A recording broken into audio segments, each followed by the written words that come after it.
Hey, hey, hey! Hello everybody, dinner time. Napakainit ang panahon.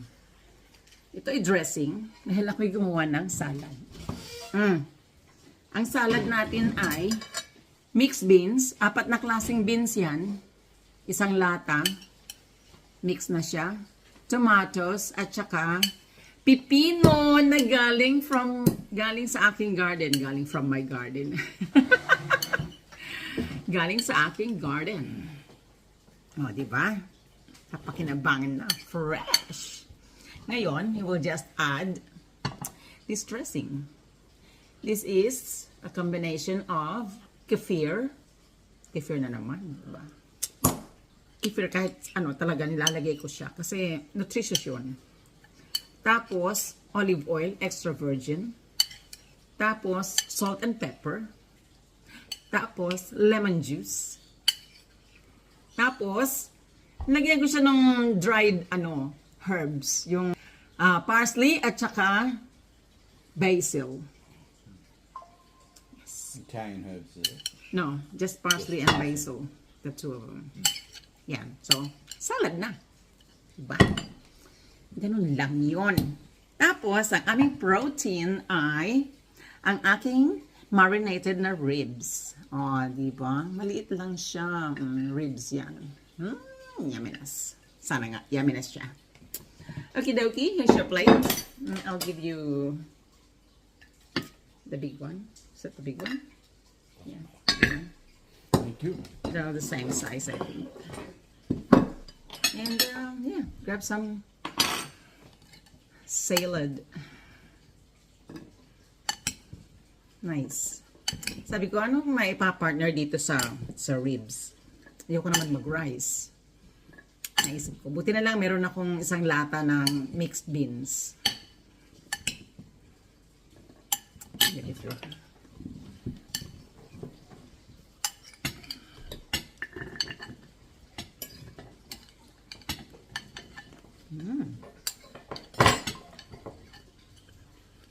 Medyo matapang yung extra virgin oil. It's strong honey. Nice. Can you smell it? No. It's pungent. Extra virgin olive oil. Iniinom ko yun. Pero parang naaanuhan ako. When I drink it, a tablespoon. Every day. Naaanuhan ako yung meron kasi siyang something na lasa at amoy. Kaya yung bang hilaw na parang hilaw na olives. Yun. Ganon. Hindi naman masama. Pero, siyempre, kakaiba. Kung matatweak natin, parang medyo mabawasan yun, gawin natin. So, ang ginagawa ko, nilaglagyan ko siya ng pink salt. Kaya, yung lasa niya, naiiba. Isang patak lang naman na ganon. Hindi kailangan marami. Yun. Kaya, natitake ko siya. May knife naman pero ginagamit ko spoon.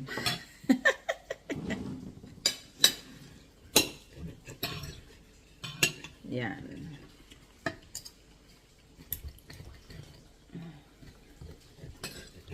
Maliit lang tong ribs na to.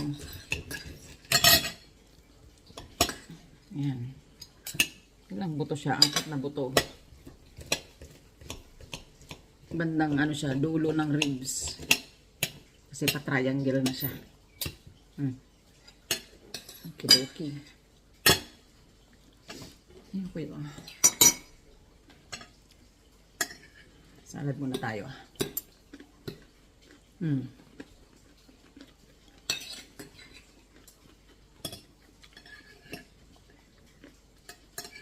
Dapat, sasamahan ko pa ito ng I was planning on putting in the soup mix, the split peas, barley, pearls, and something. Kaya lang parang nadurog siya nung nilalaga ko na. Yeah. I changed my mind. Wag na lang. Doesn't need it.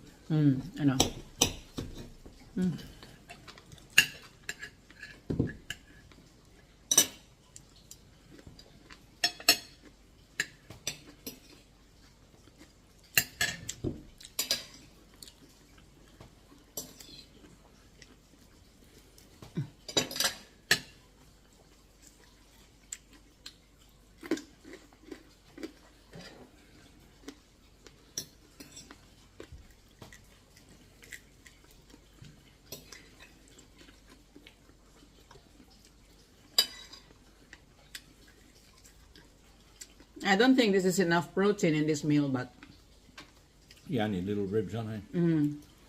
But it's all right. it's something in your belly. I think the beans have got protein too.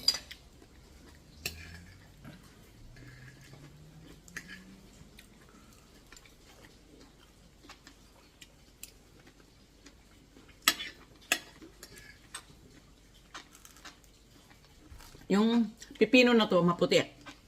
Maputi at makapal yung laman niya. Yung pipino binibili ko palagi na ginujuice ko. Kulay green siya at saka watery. Maganda yun pang juice talaga. Ito, pang salad. Kasi meaty siya. Crunchy.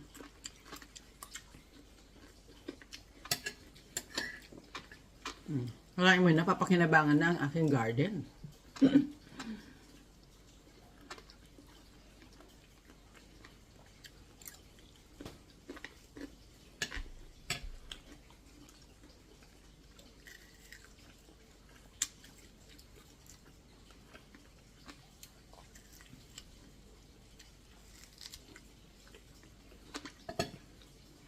Sarap naman yung ribs.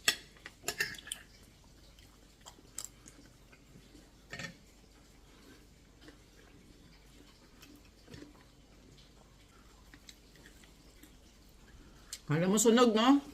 Well, sunog naman talaga kasi asukal yan. Hindi naman sa asukal na asukal, kundi yung sweet soy, matamis yun. So, may asukal yun sa ingredients niya. Tapos yung sweet chili sauce, may asukal din yun.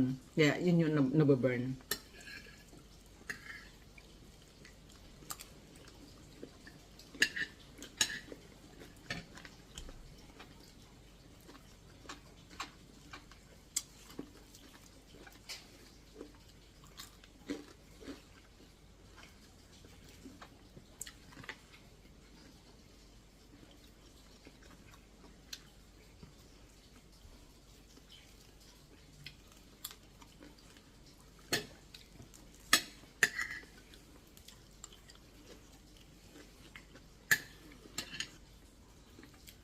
Pag summertime talaga, yung mga salad, usong-uso.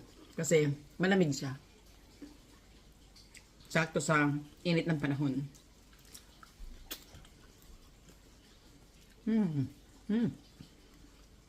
Sarap ng ribs. Kalamansi. Pag kalamansi talaga ang ginamit na pang ano, ng marinade, sarap talaga.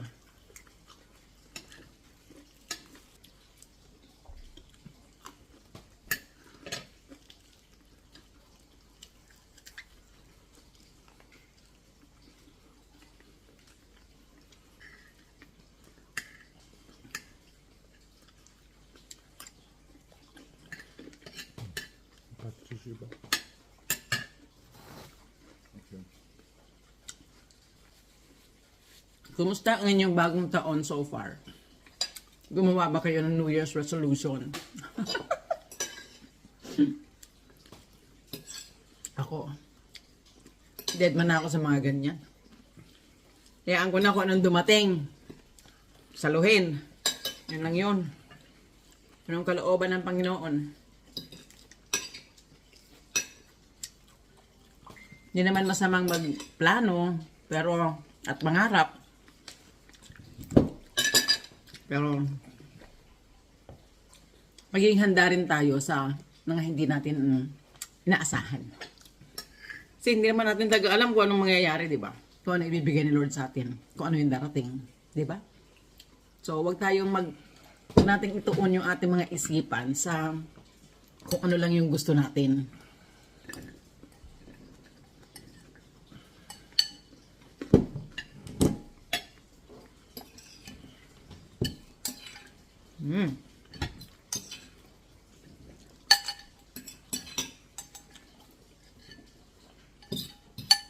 Bilis talaga kumain si Happiness. Tapos na siya.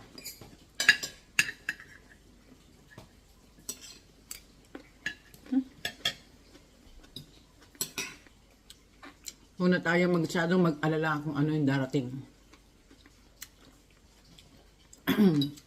Let tomorrow worry for itself.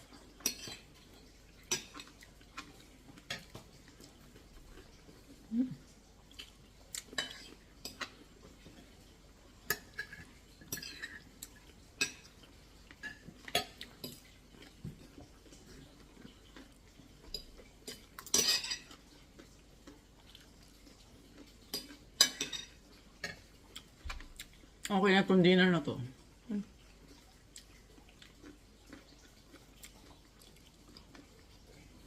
Nabili kong ribs.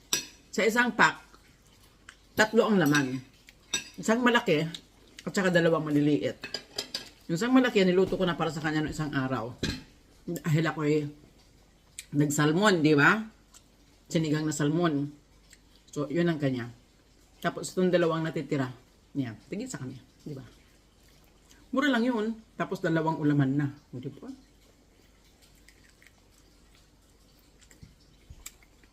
Kailangan lang natin maging wais.